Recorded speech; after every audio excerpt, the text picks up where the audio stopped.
Welcome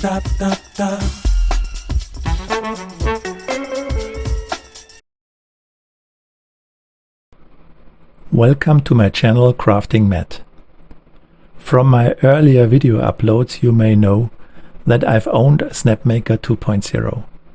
This is a great machine, but I only printed with it, completely ignoring the CNC module and also the laser.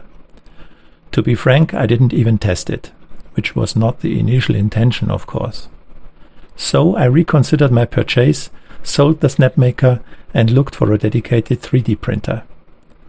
The best pick for me was the FLSUN V400. Being a Delta printer, it only has 3 moving axes. I like this minimalistic approach.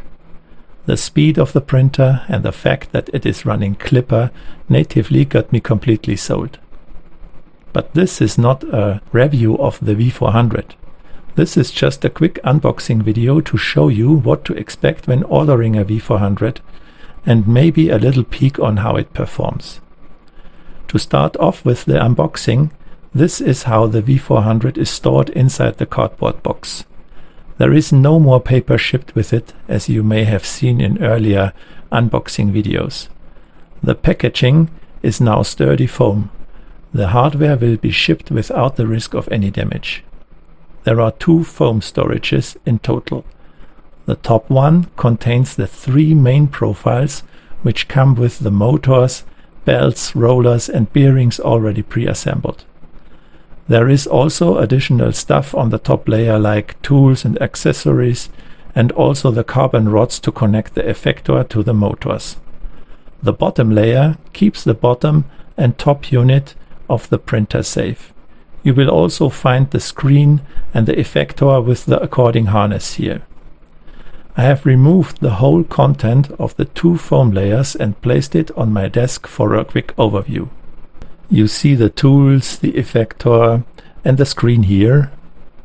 There is the bed leveling sensor and the carbon rods to connect the effector, a power cord and the heated printing bed with a nicely done plate. It has a rough and a smooth side.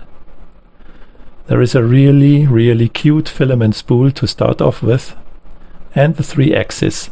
They are labeled X, Y and Z. And there is the top unit with most of the electronics in it. And this is how it performs. Sit back and watch, you can nearly see the cube growing. All the movement you see here is not a time lapse, this is real speed. I will leave you with this little calibration cube and some music I like.